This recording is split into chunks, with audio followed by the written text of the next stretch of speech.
Assalamualaikum warahmatullahi wabarakatuh.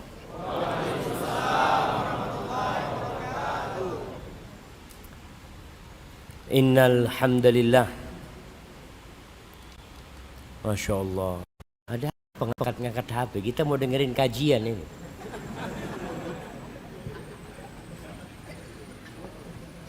Jamaah, kehadiran antum di tempat ini itu disaksikan oleh malaikat-malaikat Allah Jalla Jalaluhu.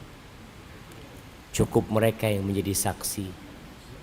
Nggak perlu antum upload apa. Insya Allah. Segala puji hanya milik Allah Jalla Jalaluhu. Nahmaduhu wa nasta'inuhu wa nastaghfiruh. Kita senantiasa memujinya karena hanya Dia yang pantas untuk dipuji. Hanya kepadanya kita meminta pertolongan karena hanya Dialah yang bisa membantu kita. Dan kepadanya kita meminta ampunan karena dosa-dosa yang kita lakukan setiap hari diangkat. Dan setiap hari pula nikmat-nikmat Allah turunkan kepada kita. Wa na'udzu billahi min syururi anfusina wa sayyiati a'malina. Dan kita berlindung kepada Allah dari kejahatan jiwa kita yang senantiasa membisikkan keburukan bahkan tatkala kita sedang salat menghadap kepada Allah Jalla Jalaluhu. Bisikan-bisikan itu datang memecah konsentrasi ibadah kita, membuat salat yang kita lakukan seakan-akan tiada guna. Kalau bukan kepada Allah kita minta perlindungan, kepada siapa? Wa na'udzu billahi min syururi anfusina wa sayyiati a'malina. Dan kita juga berlindung kepada Allah dari keburukan amal kita. Siapa yang tidak pernah berbuat dosa? Andai kata setiap kali berbuat dosa ada titik hitam di wajah kita,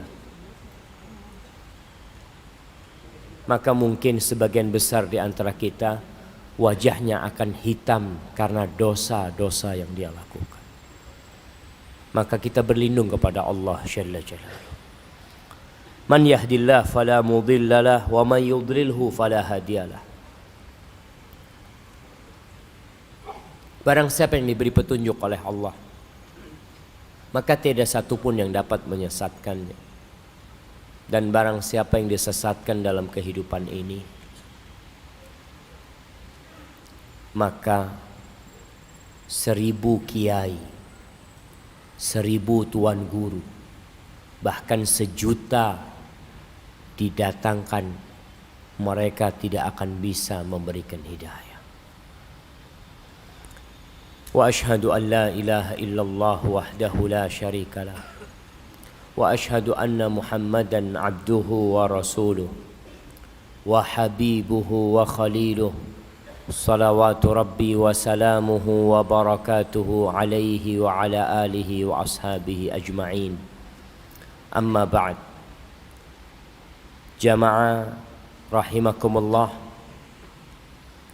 Malam hari ini, malam Sabtu, tanggal 25 Jumadal Akhirah 1440 Hijriah. Kita berada di salah satu dari rumah Allah Azza wa Jal. Semoga Allah menjadikan keberadaan kita di tempat ini dilimpahin berkah dan rahmat. Kamu akan mencintainya. Siapa yang akan kita cintai? Siapa yang seharusnya kita cintai dalam kehidupan ini? Allah Jalla Jalaluhu di surah Al-Ahzab di ayat ke-6. Di potongan ayat itu Allah mengatakan,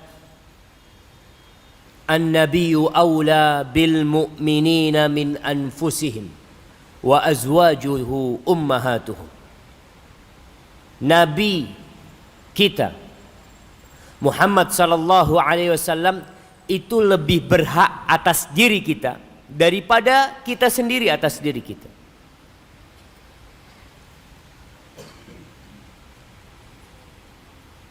Kenapa seperti itu? Allah mengutus beliau sebagai rahmatan lil alamin. Sebelum Nabi diutus alaihi salatu wassalam, manusia hidup di masa jahiliyah.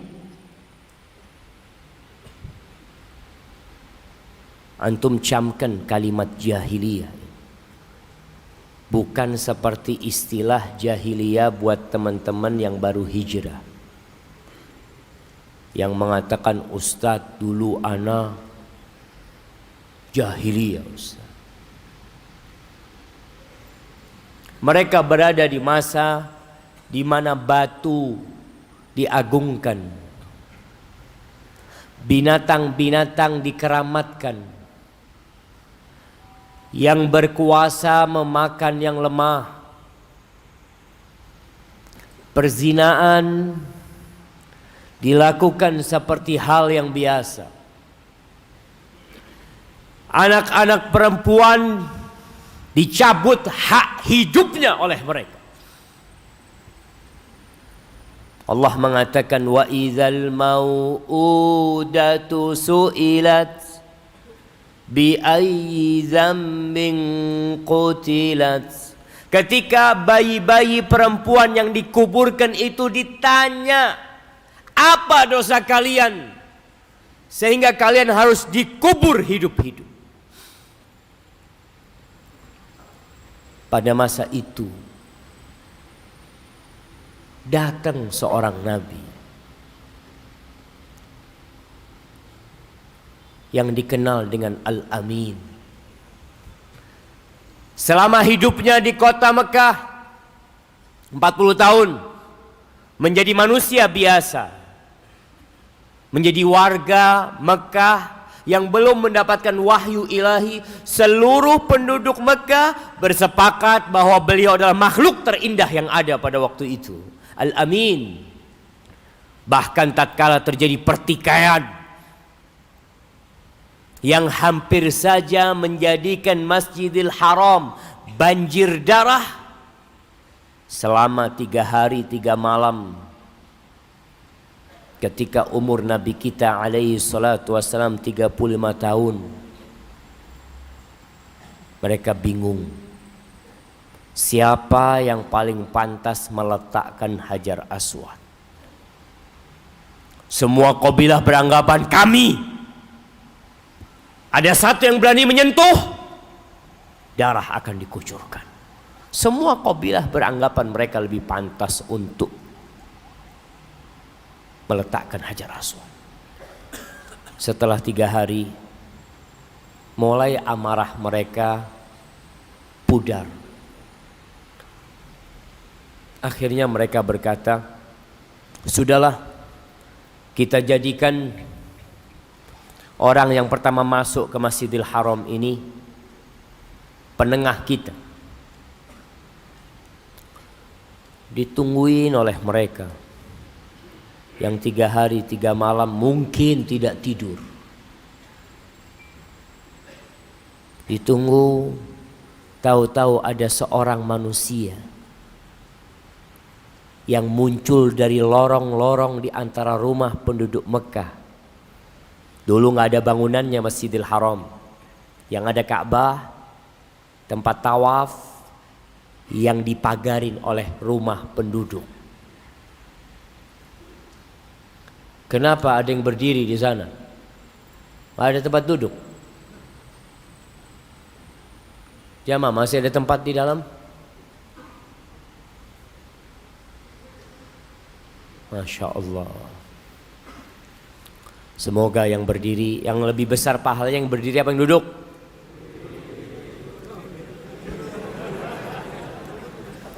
Yang berdiri apa yang duduk? Yang dekat sama ustadznya. Semakin mendekat ke majelis itu semakin besar pahalanya. Yang berdiri capek ustadz, ya insya Allah dapat pahala capeknya.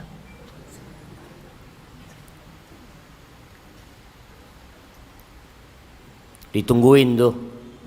Tahu-tahu muncul manusia di antara lorong gang-gang rumah itu, dilihat. Yang muncul siapa?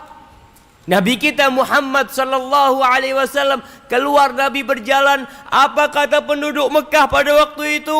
Radina bil amin. Kita ridha. Nih, orang ini jadi penengah, kita ridha. Kenapa? Mereka tidak menyebutkan namanya. Mereka menyebutkan sifatnya. Al-Amin. Kalau bicara namanya, dialah yang terpuji. Muhammad sallallahu alaihi wasallam. Gimana kita nggak mau cinta sama Nabi sallallahu alaihi wasallam? Setelah umur 40 tahun wahyu datang kepada beliau. Beliau mulai menyampaikan agama Allah ini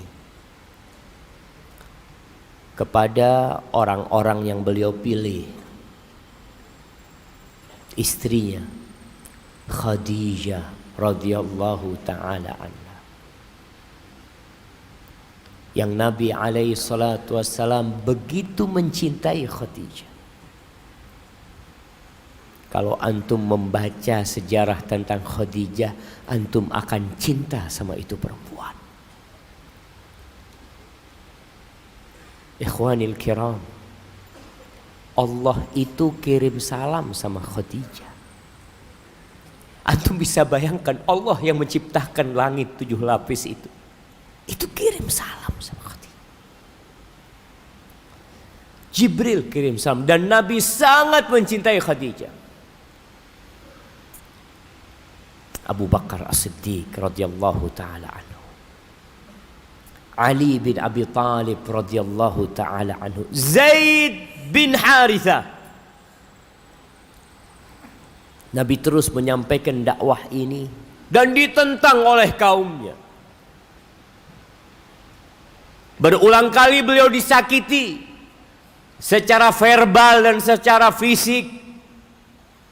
Bahkan pada akhirnya beliau diusir dari kota Mekah, berangkat ke Taif. Pulang dari Taif dilemparin batu. Kenapa? Untuk menyampaikan agama Allah ini. Beliau ingin semua manusia itu selamat dari api neraka.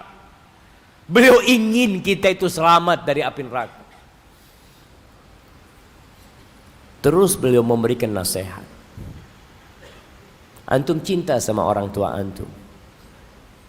Ana yakin, apalagi kalau orang tua antum baik.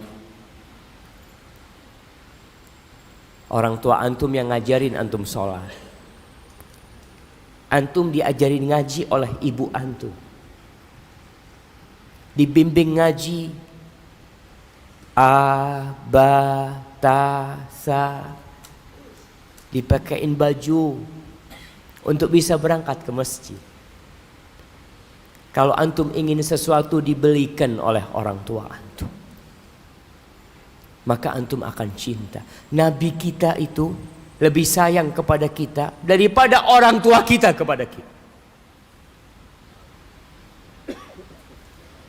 Wallahi jamaah, Rasul sallallahu alaihi wasallam pernah mengatakan, la yu'minu ahadukum, tidak beriman kalian.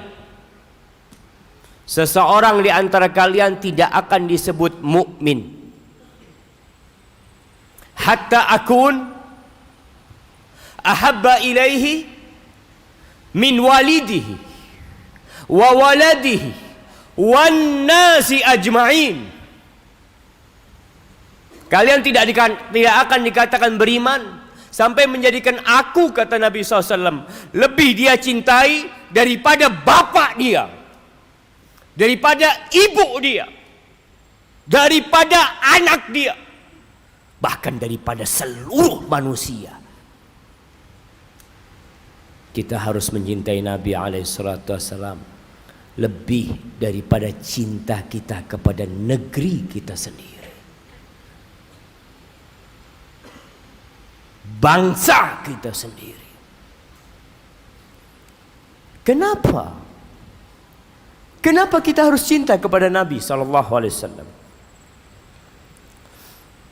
Syekhul Islam Ibn Taimiyah rahimahullahu ta'ala mengatakan, wa amma sabab fi wujubi mahabbatihi sallallahu alaihi wasallam. Kalian mau tahu apa sebab kita harus mencintai Nabi sallallahu alaihi wasallam?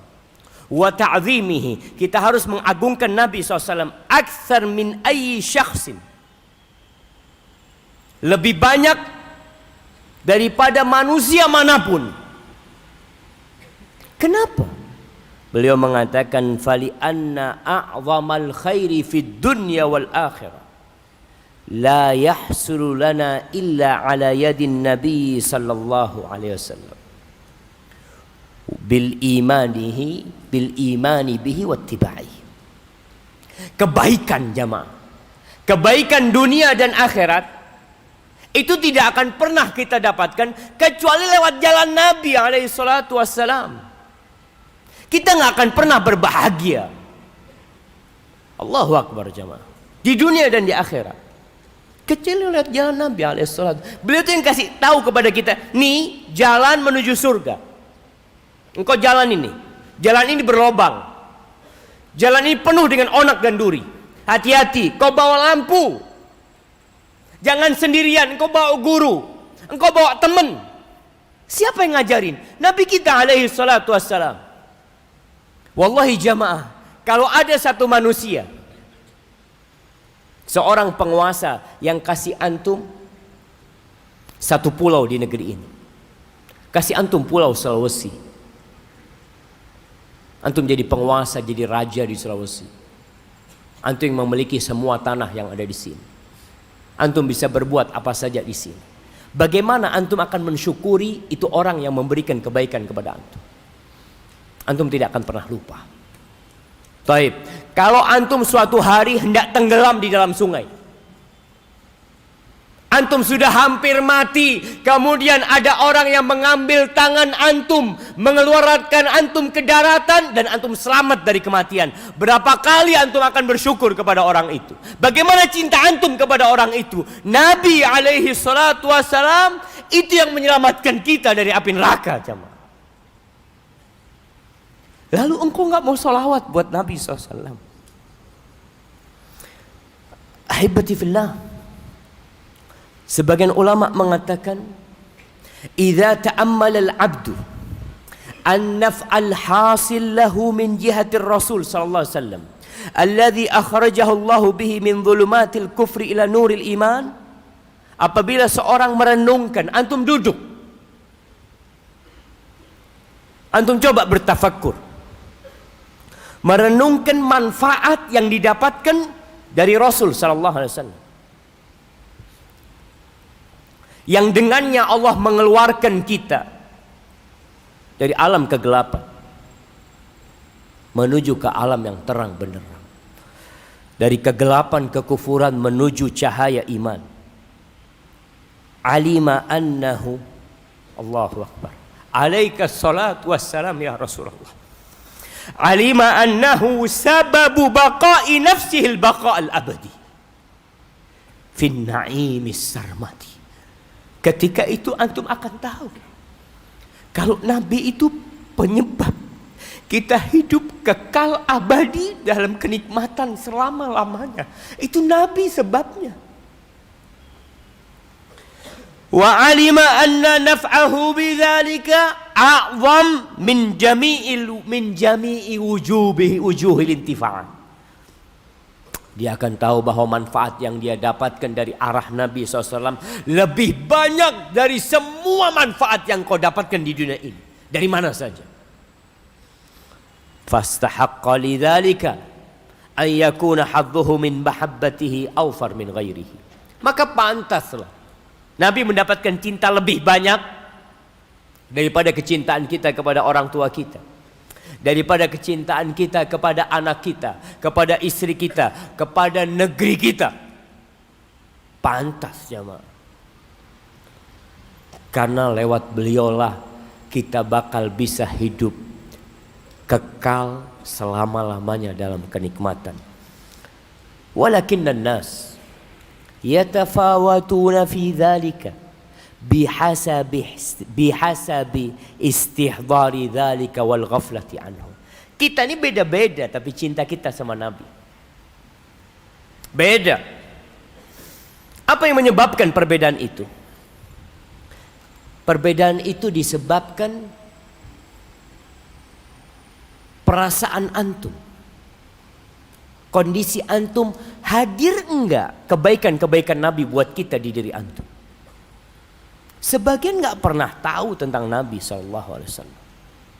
Enggak pernah memikirkan kalau Nabi itu berbuat baik sama kita. Enggak ada. Tapi semuanya, insya Allah seorang mukmin itu harus ada cinta kepada Nabi SAW. Walaupun umpamanya kita ngelihat ada orang nggak sholat tapi dia beriman, mungkin sholatnya bolong-bolong. Tapi kalau ditanya, engkau cinta nggak sama Nabi SAW? Cinta, Ustaz. Ada cinta di hatinya, tapi tertutup dengan awan gelap kemaksiatan, sehingga dia tidak tahu tentang cinta kecuali ucapan belaka yang tidak terwujudkan dalam raga dan perbuatan dia. Kalau antum punya teman yang baik sekali, orangnya pemberani, suka membantu, dermawan, Allahu Akbar, apa saja keperluan antum dia selalu membantu antum, wajahnya tampan, baik hati, ana yakin antum akan suka dengan orang itu. Bahkan tatkala antum lama tidak memandangnya, antum akan merindukan dia. Jamaah, ketahuilah bahwa semua sifat baik yang dimiliki manusia, semua itu ada di diri Nabi kita Muhammad sallallahu alaihi wasallam secara sempurna. Allah Jalla Jalaluh mengatakan tentang beliau, berbicara tentang akhlak dan perilaku beliau. Apa kata Allah? Wa innaka la'ala khuluqin azim. Alaika salatu wassalam ya Rasulullah. Sesungguhnya engkau benar-benar berada di atas akhlak yang mulia.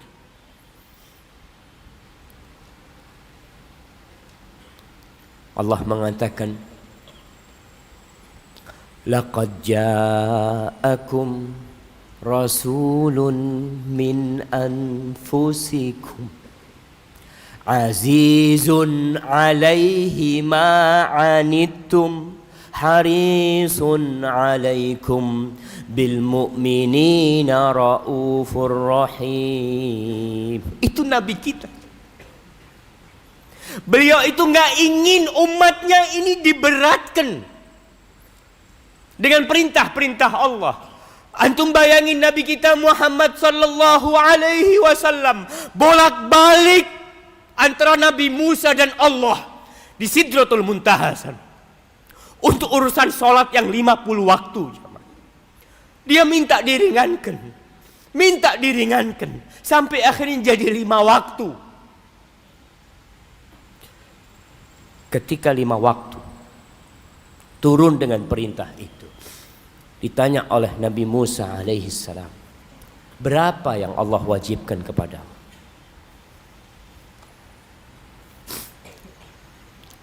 Khamsus salawat, 5 waktu.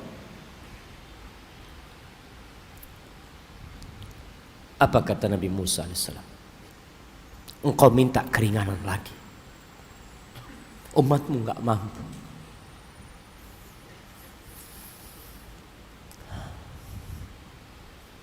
Apa kata Nabi SAW? Laqad raja'tu rabbi hatta stahyait. Aku udah bolak-balik minta keringanan sama Allah sampai aku malu, kata Nabi SAW. Beliau malu, tapi beliau berusaha untuk minta keringanan kepada Allah. Kenapa beliau tinggalkan sholat tarawih berjamaah? Beliau sholat, sahabatnya ikut sholat di 10 malam terakhir. Hari kedua beliau sholat lagi, hari ketiga beliau sholat, setelah itu beliau nggak keluar lagi.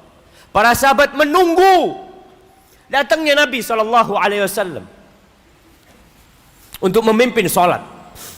Nabi tidak keluar. Kenapa? Beliau mengatakan, aku takut diwajibkan sholat tarawih itu buat kalian. Aku takut. Hadza nabiyuna sallallahu alaihi wasallam. Lalu antum nggak cinta? Malam ini kita sholat isya diakhirkan. Nabi itu ingin mengakhirkan sholat isya. Pernah suatu hari alaihi salatu wassalam nggak keluar dari rumahnya. Para sahabat setelah azan Bilal, mereka kumpul di masjid menunggu kehadiran Nabi alaihi salatu wassalam sampai waktu larut, hampir pertengahan malam. Sebagian sahabat tidur. Lalu Rasulullah sallallahu alaihi wasallam keluar dari rumahnya dengan rambut yang basah. Ada air yang menetes di jenggot Nabi alaihi salatu wassalam. Beliau lalu mengatakan, laula an asyqa ala ummati la akhartul isya ila nisfil lail. Andai kata kalau aku tidak takut menyulitkan umatku, aku akan akhirkan salat isya ini sampai pertengahan malam. Tapi beliau tidak melakukan itu karena kesian sama kita. Alaihi salatu wassalam. Kita lihat bagaimana kecintaan para sahabat kepada Nabi alaihi salatu wassalam. Para sahabat siap, harta mereka itu Nabi yang bagiin. Datang tuh orang-orang Ansor, bawa harta mereka. Ya Rasulullah, hadhihi amwaluna. Ini harta kami. Silahkan engkau bagi Nabi. Silahkan kau bagi kepada siapa yang engkau kehendaki. Iksim bainana ya Rasulullah. Itu datang sahabat-sahabat. Tahu mereka Nabi lebih pantas dengan harta mereka. Bukan cuma harta, nyawa pun mereka berikan. Ketika perang Badar, apa kata para sahabat? Ya Rasulullah, law ista'radta binal bahr la khudnahu ma'ak. Kalau engkau minta kepada kami untuk menyeberangi lautan, kami akan seberangi lautan itu ya Rasul SAW. Untukmu semua itu ringan ya Rasul SAW.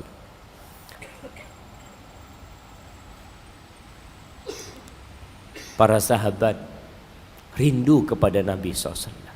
Rindu. Antum pernah nggak ya hari Jumat duduk bersalawat buat Nabi SAW sejam, 2 jam, 3 jam, hingga muncul kerinduan kepada Nabi alaihi salatu wassalam? Pernah? Mungkin sebagian orang di antara kita lebih rindu kepada public figure.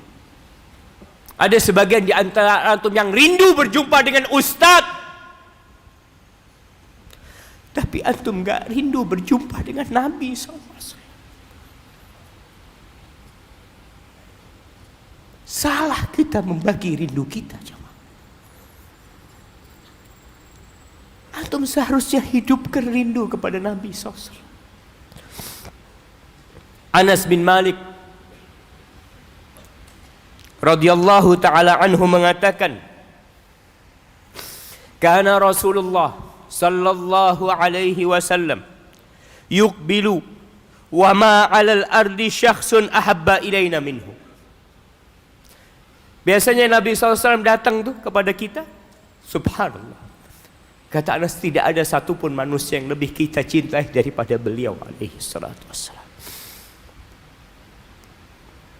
Ali bin Abi Thalib radhiyallahu ta'ala anhu mengatakan, kana wallahi ahabba ilaina min amwalina wa auladina wa abaina wa ummahatina wa minal ma'il barid ala dhama. Nabi alaihi salatu wassalam itu lebih kami cintai daripada harta kami, daripada anak-anak kami, daripada orang tua kami, bapak kami, ibu kami, dan dari air dingin di saat kehausan. Kita lebih cinta kepada Nabi sallallahu alaihi wasallam. Cinta mereka penuh dengan penghormatan. Amr ibn al-As radhiyallahu ta'ala anhu, dia mengatakan, walau su'iltu an asifahuma abtaqtu. Kalau kalian minta, dia cerita kepada para tabi'in, kalau kalian minta kepada aku, tolong sifati Nabi SAW, gambarkan kepada kami wajahnya. Aku gak mampu menggambarkan gimana indahnya wajah Nabi SAW. Kenapa? Li'anni lam akun amla ainayya minhu. Aku gak pernah melihat Nabi dengan pandangan yang tajam gitu, gak pernah. Kenapa? Karena aku mengagungkan Rasulullah sallallahu alaihi wasallam. Ahibati fillah, Urwah ibn Mas'ud Ats-Tsaqafi radhiyallahu ta'ala anhu, sebelum dia beriman, dia salah satu pemuka Tsaqif dari Taif pada tahun ke-7 Hijriah. Tahun ke-6 Hijriah terjadi perjanjian Hudaybiyah. Sebelum perjanjian itu ada negosiasi. Orang-orang Quraisy kirim orang untuk nego supaya Nabi SAW nggak masuk ke kota Mekah. Salah satu yang dikirim adalah Urwah ibn Mas'ud Ats-Tsaqafi. Ketika dia datang kepada Nabi alaihi salatu wassalam, negosiasi, di sebelah Nabi alaihi salatu wassalam ada sahabat yang berdiri, Al-Mughirah ibn Syu'bah, dengan pedangnya. Dia menjaga Nabi alaihi salatu wassalam. Urwah ketika negosiasi, dia pegang jenggot Nabi SAW. Dia pegang jenggot Nabi SAW. Biasanya orang Arab seperti itu, kadang kala ngobrol sambil dipegang jenggotnya. Itu Urwah, Al-Mughirah bin Syu'bah menepuk tangannya Urwah. Ketika mau pegang jenggot, ditepuk dengan sarung pedangnya.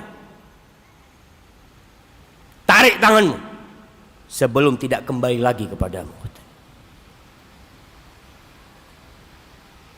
Urwah tanya, ma aghladak, kok orangnya kok kasar banget, kata dia. Siapa orang ini? Apa kata Nabi SAW? Hadza ibnu akhika, ini keponakanmu, Al-Mughirah ibn Syu'bah. Itu pamannya. Yang pegang jenggot itu pamannya Mughirah. Tapi bagaimana cintanya Mughirah kepada Nabi SAW? Mau pamannya, mau bapaknya, mereka lebih cinta kepada Nabi SAW.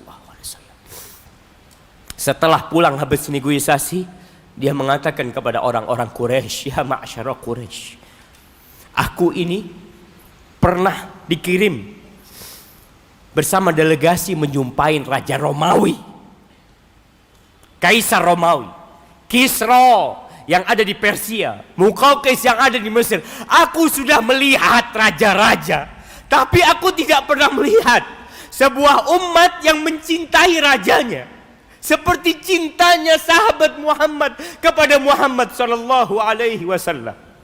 Aku nggak pernah lihat. Wallahi Nabi SAW meludah, itu ludahnya tidak jatuh di tanah. Para sahabatnya rebutan ludah Nabi SAW. Ludah itu mereka usapkan ke wajahnya Sallallahu alaihi wasallam.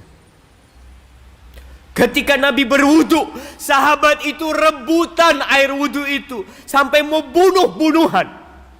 Aku nggak pernah melihat orang cinta seperti cinta kepada Muhammad sallallahu alaihi wasallam. Itu yang akhirnya mengantarkan Urwah masuk Islam. Udah masuk waktu sholat. Nah, kita azan dulu. Iya, belum. Kenapa? Enggak, azan sekarang nggak apa-apa. Azannya sekarang. Fadhil.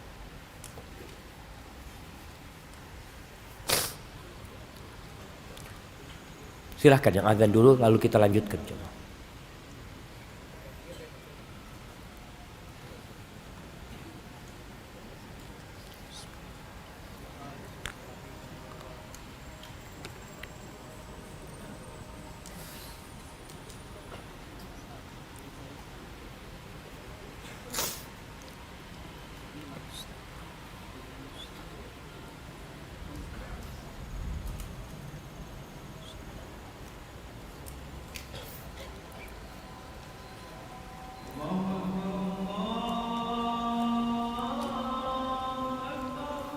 Allahu Akbar.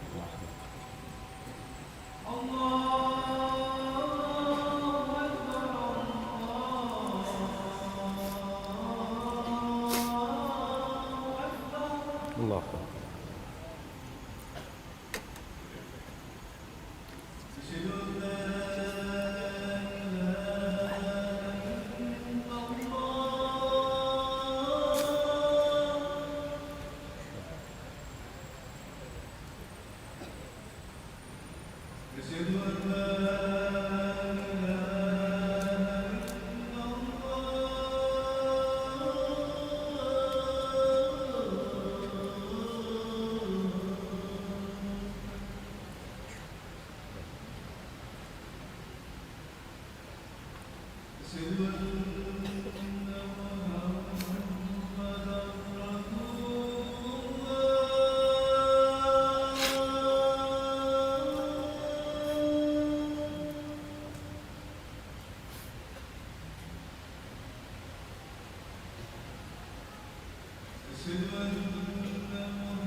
Allahumma salli wa sallim ala nabiyyina Muhammad. Suatu hari Umar bin Khattab radhiyallahu taala anhu mengatakan kepada paman Nabi Abbas. Dia mengatakan, "Ya Abbas, wallahi la islamuka yawma aslamta ahabbu ilayya min islamil Khattab." Wahai Abbas, demi Allah, ketika engkau masuk Islam, di hari engkau masuk Islam, itu lebih aku cintai daripada masuk Islamnya bapakku Khattab. Masuk Islamnya Abbas sama Umar bin Khattab lebih dicintai daripada masuk Islamnya bapaknya sendiri. Lau aslam, kalau bapakku masuk Islam. Wa ma bi illa anni qad araftu anna islamaka kana ahabba ila Rasulillah sallallahu alaihi wasallam min islamil Khattab idza aslam. Kenapa aku mengatakan itu? Karena aku tahu masuk Islamnya engkau itu lebih dicintai Nabi SAW daripada masuk Islamnya bapakku. Sehingga Umar bin Khattab tahu diri dia. Siapa Abbas? Maka perhatian Umar bin Khattab radhiyallahu taala anhu ketika jadi khalifah, itu beliau memberikan perhatian yang lebih kepada orang-orang yang dicintai Nabi alaihi salatu wassalam. Karena kalau benar cintamu kepada fulan, engkau akan mencintai orang-orang yang dicintai fulan. Umar bin Khattab itu ketika membagikan santunan yang diberikan kepada para sahabat tiap tahun, Umar memberikan kepada Usamah bin Zaid bin Harithah. Kita tahu 4 orang yang masuk Islam lebih dulu: Khadijah, Abu Bakar, Ali, Usamah bin Zaid bin Harithah. Zaid bin Harithah. Ini anaknya Zaid. Usamah bin Zaid. Itu dikasih oleh Umar bin Khattab 3.500 dirham santunan tiap tahun. Dan anaknya sendiri dikasih 300 dirham. Bingung anaknya ini. Dia tanya sama bapaknya, "Ayah, kenapa kok Usama dikasih lebih banyak daripada aku? Padahal sama kita." Apa kata Umar kepada anaknya? "Li'anna Zaidan kana ahabba ila Rasulillah sallallahu alaihi wasallam min abik."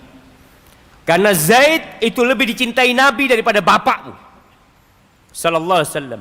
Wa Usama ahabba ila Rasulillah sallallahu alaihi wasallam minka. Dan Usamah bin Zaid lebih Nabi cintai sallallahu alaihi wasallam daripada engkau. Fa athartu hubba Rasulillah sallallahu alaihi wasallam. Maka aku lebih mengutamakan cinta Nabi alaihi salatu wassalam. Pada suatu hari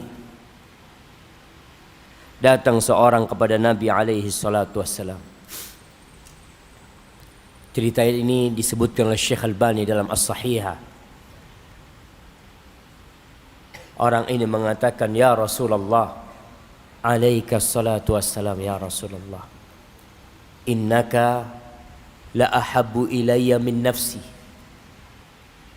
wa la ahabbu ilayya min ahli wa ahabbu ilayya min waladi." Engkau itu lebih aku cintai daripada diriku sendiri.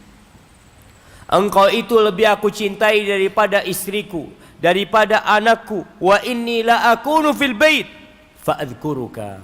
Aku tuh di rumah, duduk di rumah kadang-kala jadi ingat kepadamu wahai Nabi SAW. Fama asbir hatta atiyaka. Aku nggak sabar Nabi sampai aku datang. Kalau sudah kerinduan datang itu, aku tinggalkan rumahku, aku datang untuk menjumpaimu. Fa'anzur ilaik. Dia hanya ingin melihat wajah Nabi SAW. Wallahi jamaah, ini sahabat pernah berjumpa Nabi, rindu sama Nabi. Tapi Nabi SAW pernah mengatakan, "Inna min asyaddin nasi hubban li man lam yarani." Termasuk orang yang paling mencintai aku adalah orang yang belum pernah melihatku. Dia bukan sahabat. Dia belum pernah berjumpa dengan Nabi SAW. Wadda law ra'ani bimalihi wa ahlihi. Dia ingin bisa melihatku walaupun harus mengorbankan harta dan keluarganya semua. Ini sahabat rindu sama Nabi, gak sabaran dia di rumahnya sampai melihat wajah Rasul sallallahu alaihi wasallam. Wa idza dzakartu mauti wa mautak. Kalau aku ingat aku bakal mati dan engkau akan meninggal dunia juga. Araftu annaka idza dakhaltal jannah rufi'ta ma'an nabiyyin. Engkau nanti kalau masuk surga engkau akan diangkat ke derajatnya para nabi. Wa inni idza dakhaltul jannah khasyitu an la arah. Aku takut kalau aku masuk surga nanti aku nggak bisa melihat engkau lagi. Dia nggak kebayang dengan kenikmatan surga. Nggak ada dalam benak dia bidadari surga yang bisa membuat dia lupa dengan memandang wajah Nabi sallallahu alaihi wasallam. Dia takut kalau masuk surga nggak bisa melihat Nabi alaihi salatu wassalam. Falam yarudda alaihi Nabi sallallahu alaihi wasallam syai'an. Nabi nggak bisa jawab. Nabi diam. Karena urusannya ini urusan wahyu yang ditunggu dari Allah. Gimana kondisinya nanti di sana? Para nabi dikumpulkan dengan para nabi.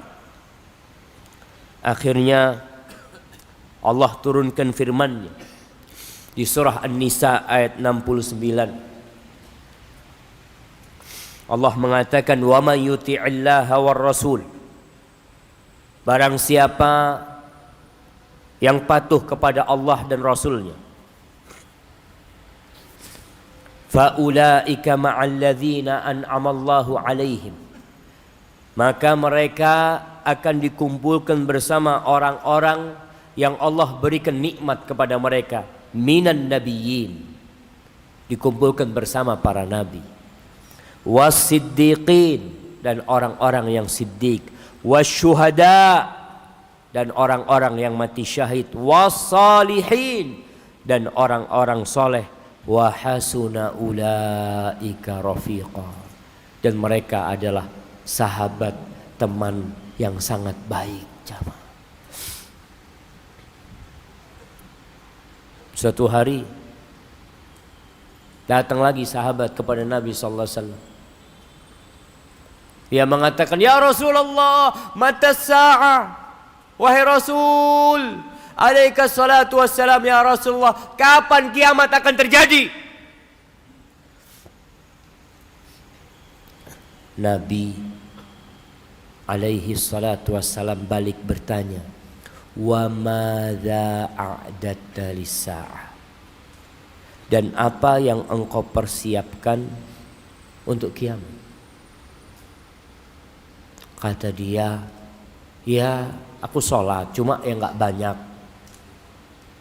Aku puasa, tapi ya biasa gitu loh. Artinya bukan orang yang puasa sunnahnya banyak apa enggak. Tapi aku itu cinta kepada Allah dan Rasul. Lalu Nabi SAW mengatakan, anta ma'aman ahbabta, engkau akan dikumpulkan bersama orang yang engkau cintai. Anas bin Malik radhiyallahu taala anhu ketika meriwayatkan hadis ini mengatakan, fama farihna bi syai'in farahana bi qaulin nabi sallallahu alaihi wasallam anta ma'aman ahbabta. Kita tuh enggak pernah gembira seperti gembiranya kita setelah dikasih hidayah Islam, seperti gembiranya kita dengan ucapan Nabi alaihi salatu wasallam, engkau dikumpulkan bersama orang yang kau cintai. Kita ni amalannya nggak bisa menyamai amalan Nabi sallallahu alaihi wasallam, sampai bengkak-bengkak beliau salat alaihi salatu wasallam. Tapi dengan cinta kepada Nabi sallallahu alaihi wasallam, kita bisa dikumpulkan bersama Rasulullah sallallahu alaihi wasallam. Ahibati fillah, ada sahabat Nabi yang lainnya, Dzul Bijadain, Abdullah Dzul Bijadain. Dia ini disebutkan dalam kitab Sifatus Safwah. Dia besar, dirawat oleh pamannya, bapaknya sudah mati. Dia ingin masuk Islam, tapi pamannya nggak masuk Islam. Dia tunggu Islamnya pamannya, ternyata pamannya nggak masuk Islam. Akhirnya Dzulbijadain ini nama aslinya Abdul Uzza, kemudian diganti sama Nabi SAW Abdullah. Dia mengatakan, ya am, wahai paman, kuntu antadhiru salamataka bi islamik. Paman, aku itu nunggu keselamatanmu. Aku nunggu masuk Islamnya engkau. Fala araka turidu Muhammadan. Aku lihat engkau enggak mau menuju ke Muhammad sallallahu alaihi wasallam. Fa'dhan li fil Islam. Izinkan aku masuk Islam. Keponakan masih menghormati pamannya, karena dia dibesarkan oleh pamannya. Apa kata pamannya? Wallahi la in aslamta, demi Allah kalau kamu masuk Islam, la antazi'anna kulla ma a'taituka hatta thawbaik. Kalau engkau masuk Islam, aku akan tarik semua fasilitas yang pernah aku berikan kepadamu. Sampai baju yang kau pakai aku akan lepas. Apa kata Dzulbijadain? Dia teriak dengan semangatnya mengatakan, nadratun min Muhammadin alaihi salatu wassalam ahabbu ilayya minad dunya wa ma fiha. Satu pandangan melihat Nabi Muhammad SAW lebih aku cintai daripada dunia dan isinya. Engkau ambil semuanya, dia lepas semuanya. Kemudian ada kain kasar yang mungkin buat keset, itu yang dipakai baju sama dia. Dia sobek, satu buat sarung, satu buat selendang sama dia untuk berjumpa Nabi sallallahu alaihi wasallam. Ketika ditanya oleh Nabi sallallahu alaihi wasallam, "Masmuka?" Siapa namamu? Abdul Uzza. Faqala bal Abdullah Dzulbijadain. Engkau Abdullah yang pakai dua baju yang kasar itu. Ada cerita indah buat Dzulbijadain, antum baca ceritanya. Bagaimana mereka mencintai Nabi alaihi salatu wassalam. Sahabat Nabi yang namanya Zaid ibn Dathinah, dia diutus oleh Nabi alaihi salatu wassalam. Tapi dalam satu peperangan, kemudian dia ditawan oleh orang-orang musyrikin di Mekah. Maka akhirnya Safwan bin Umayyah anaknya Umayyah bin Khalaf. Nanti Safwan ini masuk Islam. Antum bisa lihat orang-orang yang benci kepada Islam, kalau Allah mau kasih hidayah, Allah tinggal ngomong kun fayakun. Maka jangan pernah putus asa berdoa meminta hidayah buat orang-orang besar, orang-orang penting yang mungkin kita melihat dia kurang suka dengan dakwah Islam ini. Safwan bin Umayyah, dia datang bersama maulanya dengan budaknya yang namanya Nistas. Dibawa nih Zaid ibn Dathinah untuk dipotong kepalanya. Dibawa keluar tanah haram. Maka berkumpullah orang-orang musyrikin untuk menyaksikan pembenggalan kepala orang ini. Di antara mereka ada Abu Sufyan Ibn Harb Ibn Umayyah. Faqala lahu Abu Sufyan berkata kepada Zaid ibn Dathinah ketika didatangkan untuk dipotong kepalanya, nasyadtuka billah ya Zaid, atuhibbu Muhammadan indana al-an bimakanika yudrabu unuquhu wa annaka fi ahlik. Zaid, demi Allah aku minta kau jawab dengan jujur. Engkau mau enggak sekarang posisimu ini digantikan dengan Muhammad sallallahu alaihi wasallam, dipotong kepalanya Muhammad sallallahu alaihi wasallam? Apa kata Zaid? Wallahi ma uhibbu anna Muhammadan sallallahu alaihi wasallam al-an fi makanihi alladhi huwa fihi tusibuhu syaukatun tu'zi. Demi Allah Jalla Jalaluh, aku enggak ingin Muhammad sallallahu alaihi wasallam sekarang di rumahnya, posisinya dia sekarang di rumahnya terkena duri. Aku enggak ingin Nabi SAW terkena duri sallallahu alaihi wasallam. Apalagi jadi penggantiku di sini. Apa kata Abu Sufyan? Ma ra'aitu minan nas ahadan yuhibbu ahadan ka hubbi ashabi Muhammadin sallallahu alaihi wasallam Muhammadan. Aku nggak pernah ngelihat orang cinta kepada orang lain seperti cintanya sahabat Muhammad kepada Muhammad sallallahu alaihi wasallam. Kemudian dipenggal kepalanya Zaid ibn Dathina. Wallahi jamaah, mereka siap mengorbankan nyawa mereka demi tegaknya agama Allah ini, demi berbahagianya Rasulullah sallallahu alaihi wasallam. Muhammad bin Maslam atau sahabat yang lain, ada salah satu dedengkot Yahudi yang suka mencela Rasulullah sallallahu alaihi wasallam.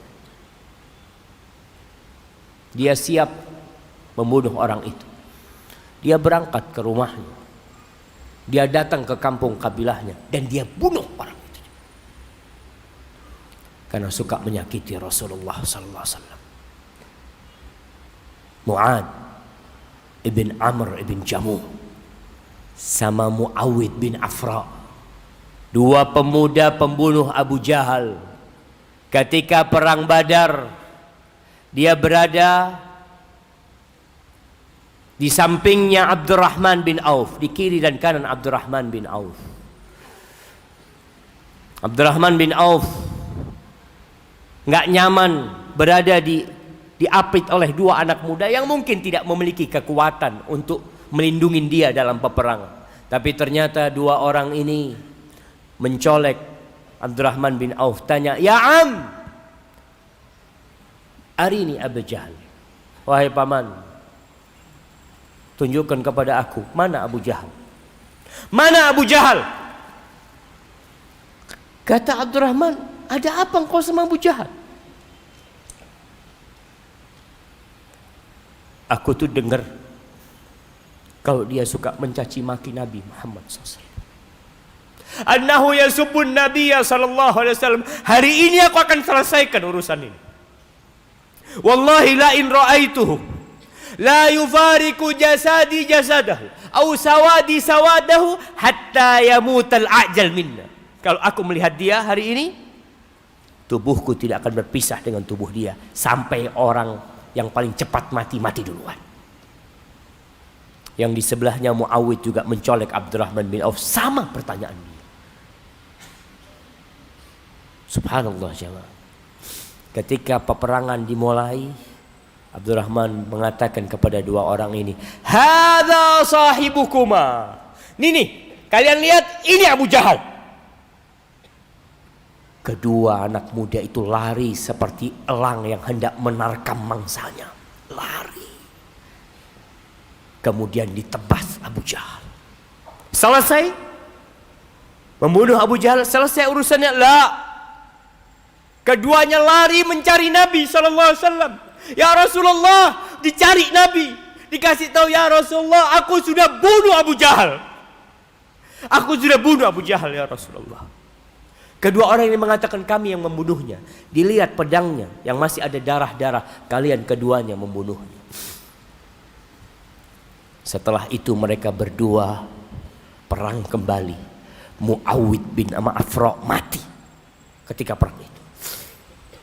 Mu'ad bin Amr bin Jamuh dikejar-kejar oleh Ikrimah bin Abu Jahal karena tahu dia yang bunuh bapaknya. Ditebas tangannya sampai lepas jemaah. Mu'ad bin Amr bin Jamuh, dia cerita, Mu'ad cerita bahwa sepanjang hari aku berperang, tanganku itu aku seret karena nggak putus jemaah. Di akhir hari aku injek tangan itu karena menyakitinku. Mereka siap kehilangan tangan buat siapa? Buat Rasulullah sallallahu alaihi wasallam. Antum nggak siap kehilangan pekerjaan antum? Antum tidak siap meninggalkan pekerjaan antum yang diharamkan karena lebih memilih cinta kepada harta, kepada anak-anak, kepada keluarga. Antum lihat para sahabat Nabi meninggalkan kota Mekah, tinggal di Madinah, tidur di masjid, kelaparan, mereka lakukan semua itu. Untuk apa? Cinta kepada Allah dan Rasulnya.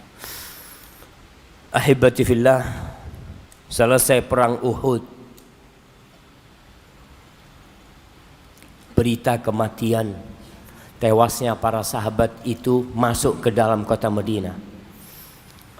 Ada seorang wanita yang mendapatkan informasi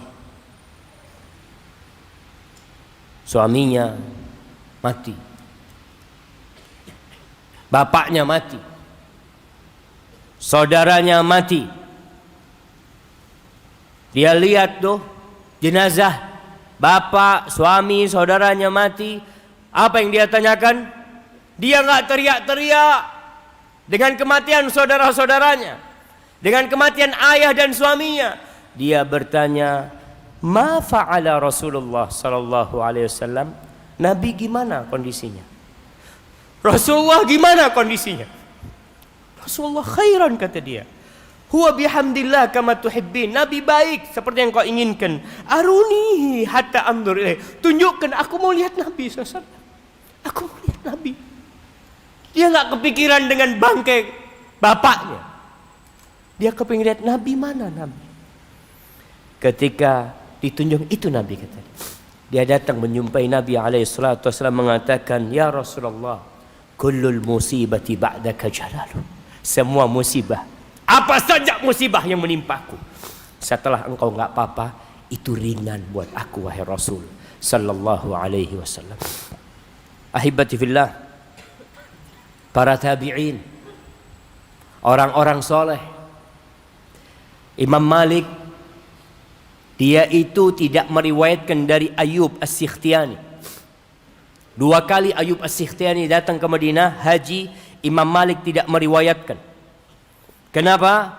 Imam Malik kepingin tahu nih, bagaimana Ayyub As-Sikhtiyani. Setiap kali Ayyub As-Sikhtiyani ini menyampaikan hadis, qala Rasulullah sallallahu alaihi wasallam, nangis dia. Dia rindu sama Nabi SAW. Dia berada di kota Nabi SAW, tapi Nabi udah nggak ada. Dia terus menangis. Ketika itu Imam Malik meriwayatkan dari Nabi SAW, dari Ayyub As-Sikhtiyani. Dan Imam Malik rahimahullahu ta'ala, kalau beliau mau ngajar, beliau itu pakai baju yang paling bagus. Parfumnya beliau pakai. Ditanya, kenapa engkau melakukan itu? Dengan ini aku mengagungkan hadis Rasul sallallahu alaihi wasallam. Antum bisa bayangin bagaimana Imam Bukhari dari Bukhara sana jalan ke Madinah, berangkat ke kota-kota besar, ke Baghdad, ke Mesir, ke tempat-tempat para ulama untuk menghimpun hadis Nabi alaihi salatu wassalam. Dia kumpulin tuh. Capek mereka jamaah. Imam Muslim seperti itu, Imam Abu Dawud seperti itu, Imam Nasai, Ibnu Majah, At-Tirmidzi, Imam Ahmad bin Hanbal capek keliling dunia mengumpulkan hadis Nabi alaihi salatu wassalam. Sekarang hadis itu sudah jadi buku. Antum tinggal baca, antum tinggal belajar, antum tinggal amalkan. Kita nggak mau belajar. Apa yang antum baca selama ini? Antum sudah selesaikan Sahih Bukhari untuk mendengarkan ucapan-ucapan baginda Nabi kita Muhammad SAW. Mereka capek mengumpulkan, sampai sebagian ulama kencing darah mengumpulkan hadis Nabi SAW.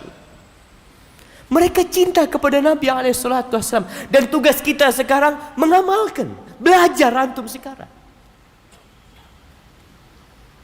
Nggak ada lagi mengatakan, aduh susah mengamalkan sunnah Nabi SAW.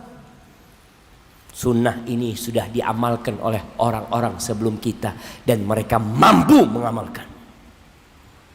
Sekarang ini sarana belajar begitu banyaknya, begitu mudahnya. Hanya kita yang nggak mau belajar. Yang terakhir jamaah, Al-Imam Ibnu Katsir dalam kitabnya Al-Bidayah wan Nihayah, ketika menceritakan peristiwa di tahun 394 Hijriah, kafilah dari Irak berangkat berhaji. Mereka langsung menuju ke Mekah, nggak ke Madinah. Kalau antum baca sejarah, Baca tuh buku Al-Bidayah wan Nihayah. Antum akan lihat 20.000 jemaah haji dibunuh oleh orang-orang Syiah Rafidhah, Qaramithah. Sebagian mereka ada tahun-tahun tertentu nggak ada satupun orang Irak yang berangkat haji. Kenapa? Karena banyaknya penyamun, perampok yang ada. Pada tahun 394 Hijriah, selesai berangkat haji, Amir haji mereka mengatakan kita harus cepat-cepat ke Baghdad, pulang kita, karena takut nanti ada hal-hal yang tidak diinginkan di jalan. Akhirnya mereka berangkat dari Mekah menuju ke Irak. Mereka menuju ke Madinah, nanti serong jalannya menuju Irak. Di tengah jalan ada dua pemuda yang suaranya indah membaca. Ketika mereka mau belok menuju ke arah Irak, meninggalkan jalur Madinah, mereka membaca firman Allah di surat Taubah ayat 120. Allah mengatakan, "Ma kana li ahlil madinati ما كان لأهل المدينة ومن حولهم من الأعراب أن يتخلفوا عن رسول الله ولا يرغبوا بأنفسهم عن نفسه." Nggak pantas, nggak seharusnya, nggak sepantasnya orang-orang Madinah dan orang-orang di sekitar Madinah itu untuk meninggalkan Rasul Sallallahu Alaihi Wasallam. Kemudian mereka lebih mengutamakan diri mereka daripada Nabi Alaihissalam. Nggak pantas mereka melakukan ini. Ketika ayat itu dibacakan, mereka mau berangkat ke Irak, nangis orang-orang itu. Kita nggak bisa sampai ke Madinah, ke Masjid Nabawi, di tempat Nabi Sallallahu Alaihi Wasallam. Mereka menangis, dan itu onta-onta jamaah, subhanallah, semuanya menuju ke anak muda ini yang baca Quran ini. Gimana kalian mau pulang ke Irak? Apa mau ke Madinah? Akhirnya Amirnya nggak tahan, kita berangkat ke Madinah. Mereka rindu ke Masjid Nabawi, ke kota Madinah, untuk mengucapkan salam kepada Rasul Sallallahu Alaihi Wasallam. Salat di Masjid Nabawi dan mengucapkan salam kepada Nabi Alaihi Salatu Wassalam. Mereka berangkat jamaah, nggak jadi berangkat ke Irak. Dan Ibnu Katsir menyebutkan setelah dari Madinah mereka pulang sampai Baghdad selamat semua. Kita ini udah mudah, fasilitas umroh mudah, ziarah ke Masjid Nabawi mudah, mengamalkan sunnah Nabi mudah, belajar sunnah Nabi mudah. Nunggu apa antum jamaah? Antum gak perlu berdarah-darah lagi jamaah. Allahumma lakal hamdu kulluhu wa lakal syukru kulluhu. Semoga Allah menguatkan kita untuk mengamalkan sunnah Nabi ini jamaah. Mencintai Nabi SAW lebih daripada orang tua kita, daripada keluarga kita, daripada bangsa dan negeri kita. Hadza wallahu a'lam bishawab. Itu yang bisa Anda sampaikan. Apabila benar itu dari Allah Jalla Jalaluh, kalau ada yang salah dan kurang berkenan itu dari diri Anda pribadi, Allah dan Rasul yang terbebaskan dari kesalahan itu. Boleh.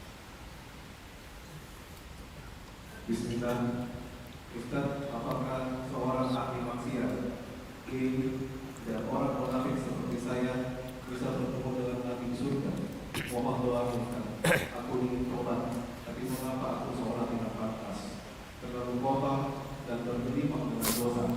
Apakah Allah akan mengampuniku? Mohon doanya Ustaz, agar aku memperbaiki dosa dengan lagi. Jamaah rahimakumullah, Allah itu mengatakan, Nabbi ibadi anni anal ghafurur rahim. Sampaikan kepada hamba-hambaku kalau aku adalah Rabb yang maha pengampun dan maha pengasih. Wa anna azabi huwal azabul alim. Dan azabku adalah azab yang pedih, kata Allah Jalla Jalaluh.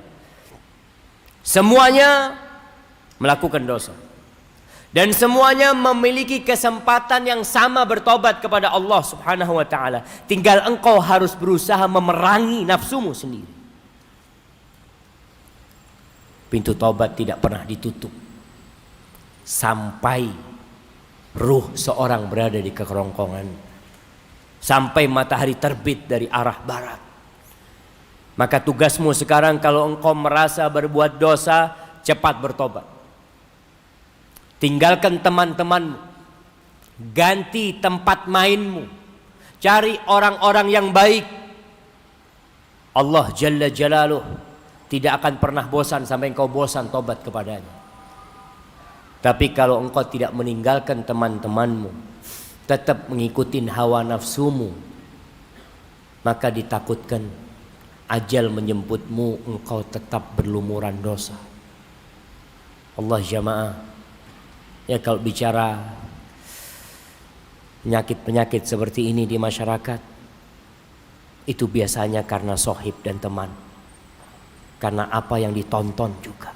Maka segera tinggalkan teman-temanmu, cari teman-teman yang baik, banyak baca Rabbighfirli wa tub alayya innaka antat tawwabul ghafur, dan kita doakan semoga semua pelaku dosa itu dibuka pintu tobatnya oleh Allah Subhanahu wa taala dan diterima tobatnya. Barakallahu fikum. Assalamualaikum. Anak sangat mencintai baginda Rasulullah SAW.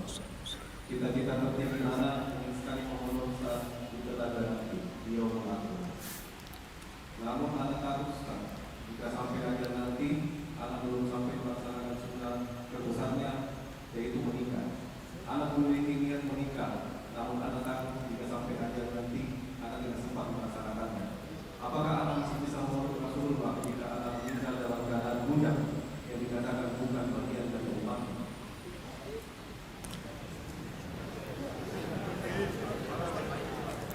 Wallahi jemaah, iya, penanya ini takut dengan sabda Nabi SAW, faman raghiba an sunnati falaysa minni. Barang siapa yang tidak suka dengan sunnahku, maka bukan dari umatku, bukan dari aku. Hati-hati. Di telaga Nabi SAW, Nabi menanti. Beliau mengatakan kepada para sahabatnya, ana faratukum fil haud, aku menanti kalian di telaga. Lalu Nabi SAW menceritakan tentang masa yang akan datang. Wala yudhadunna rijalun an ummati an haudi. Ada nanti orang-orang yang dihalau dari telagaku, nggak bisa minum dari telaga Nabi SAW. Lalu Nabi mengatakan, umatku, kata Nabi SAW. Apa kata malaikat? Innaka la tadri ma ahdatsu ba'da. Engkau enggak tahu apa yang dilakukan umatmu setelah engkau mati. Maka ingat hadis-hadis yang ancaman mengatakan bukan dari umatku, bukan dari golonganku, itu jadi ancaman buat kita. Nanti kita enggak bisa minum dari telaga Nabi SAW. Kalau orang mati bujang, tapi dia ingin menikah, gak masalah. Karena yang dibenci sama Nabi SAW, yang dikatakan bukan dari umatku adalah yang benci dengan sunnah, gak suka dengan sunnah. Kalau dia ingin menikah, antum ingin menikah, cuma apa daya Ustaz, uang gak punya. Kita nih jamaah, kalau antum benar ingin mengamalkan sunnah Nabi SAW, Allah itu menjamin orang yang menikah untuk menjaga kehormatan diri. Wan nakihu lil afaf. Kalau antum menikah untuk menjaga kehormatan diri, Allah akan bantu antum. Dan benar pilihan antum sesuai dengan pilihan Rasulullah SAW. Nabi itu udah pilihkan perempuan buat kita. Nabi itu pilihin, engkau nikah, tolong nikahin yang fulanah ya, yang agamanya baik. Tapi kita nggak mau kadang-kadang. Aduh Ustaz, ana kok kayaknya kurang pas. Ustaz. Kenapa? Wajahnya Ustaz. Nabi kan udah pilihkan buat engkau. Kata Nabi SAW, fadfar bidatid din. Engkau nggak mau. Maka bicara sunnah Nabi SAW nikah ini kita nggak boleh benci. Wanita juga. Ada wanita yang trauma untuk menikah karena dia mendapatkan ayahnya zalim kepada ibunya, sehingga dia nggak punya niatan untuk menikah. Kadangkala seorang laki-laki juga mungkin trauma melihat banyak wanita yang berkhianat, berzina umpamanya, dia berpikir untuk tidak menikah. Maka nggak boleh. Atau dia berpikir ana mau fokus ibadah, nikah termasuk ibadah. Maka yang tidak akan atau yang tidak termasuk dari umat Nabi SAW adalah yang membenci sunnah nikah itu jamaah. Bukan yang tidak menikah. Ada orang yang umur 40 tahun belum menikah. Kenapa? Duitnya gak cukup. Apalagi di sini. Nah, ada yang maharnya 20 ekor lembu. Kalau lembu kecil-kecil gak apa-apa jamaah. Baik, barakallahu fikum. Fadhal. Assalamualaikum Ustaz. Waalaikumsalam warahmatullahi. Ketika saya mencoba mengikuti sunnah-sunnah Nabi, istri dan mertua selalu mengatakan tidak usah terlalu berlebihan dalam beragama. Ada yang pantas diikuti dan ada yang tidak pantas diikuti. Pertanyaannya Ustaz, bagaimana sikap saya jika harus mendapati masalah seperti ini? Masya Allah, betul perkataan mertua antum, keluarga antum. Jangan berlebih-lebihan dalam beragama. Jangan berlebih-lebihan. Tapi ukuran berlebih-lebihan yang mana? Rasul SAW memang mengatakan nggak boleh kita berlebih. Bahkan Allah mengatakan la taghlu fi dinikum ghairal, nggak boleh berlebih-lebihan dalam beragama. Kita itu Islam harus Islam yang biasa-biasa aja. Nggak perlu antum Islam liberal, nggak perlu. Islam radikal nggak perlu. Biasa aja. Gimana Islam biasa? Yang biasa diamalkan Nabi SAW. Karena yang diutus menjadi Rasul itu namanya Muhammad bin Abdullah Sallallahu Alaihi Wasallam. Jadi Islamnya antum Islam biasa-biasa aja. Kalau tanya jangan berlebih-lebihan, siap. Saya tidak akan berlebih-lebihan. Jenggotnya potong lah. Kenapa? Berlebih-lebihan itu. Subhanallah. Jenggot berlebih-lebihan. Kok bisa? Apa salahnya jenggot? Anak kadang-kala bingung. Mereka mempermasalahkan orang berjenggot. Messi berjenggot nggak ada yang ribut. Antum bisa lihat kebencian mereka kepada agama. Kalau berjenggot gaya nggak apa-apa.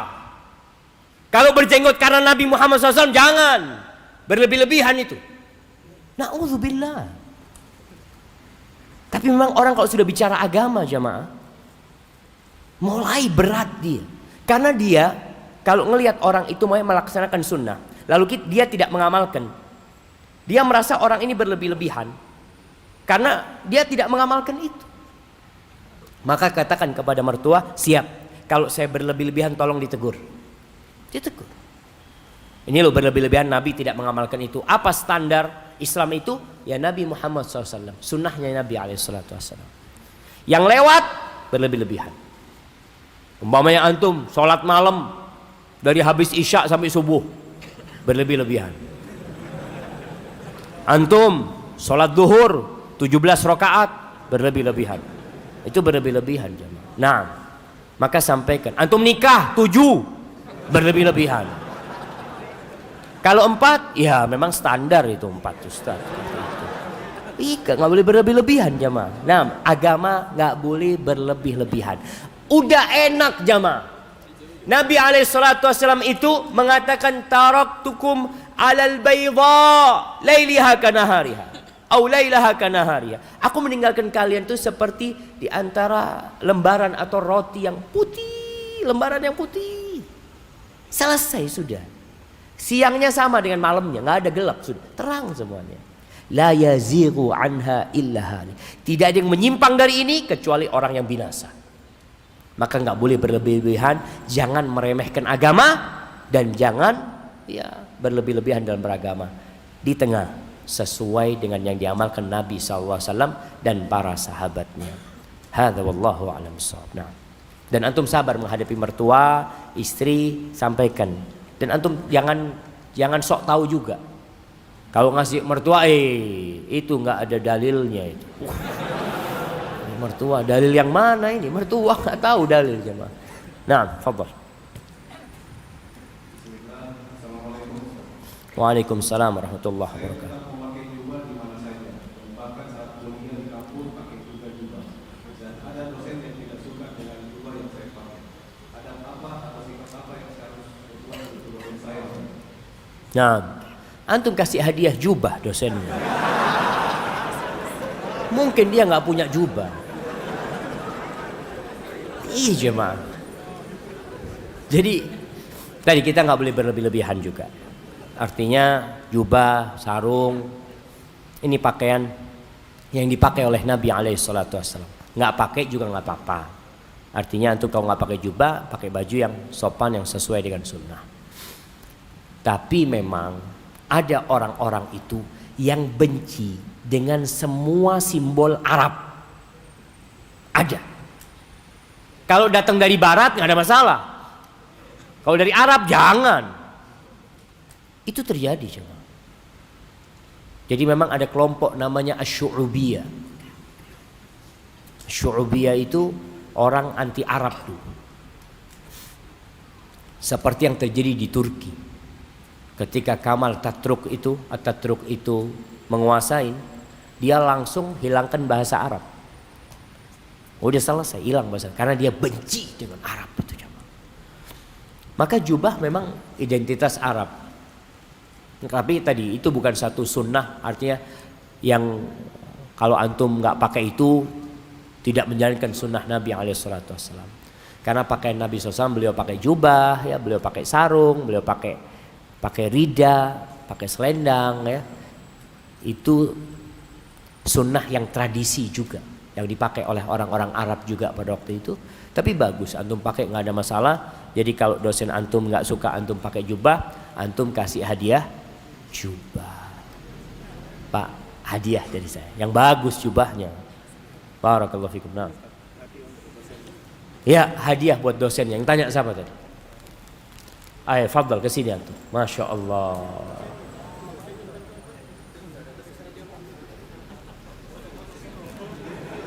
Jangan difoto, Mas.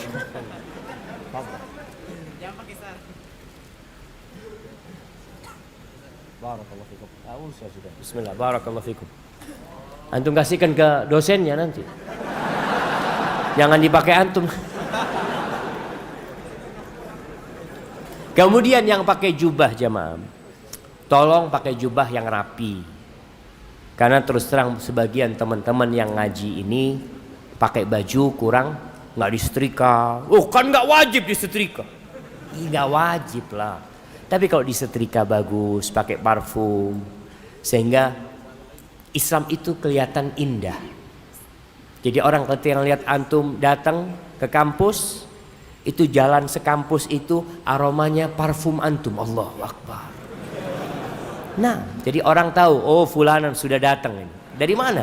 Parfumnya tercium gitu kan. Parfum yang wangi tapi jamaah. Barakallahu fikum. Nah, fadhal. Khalas. Belum selesai jamaah. Jamaah panitia bilang selesai, bukan ana loh jamaah.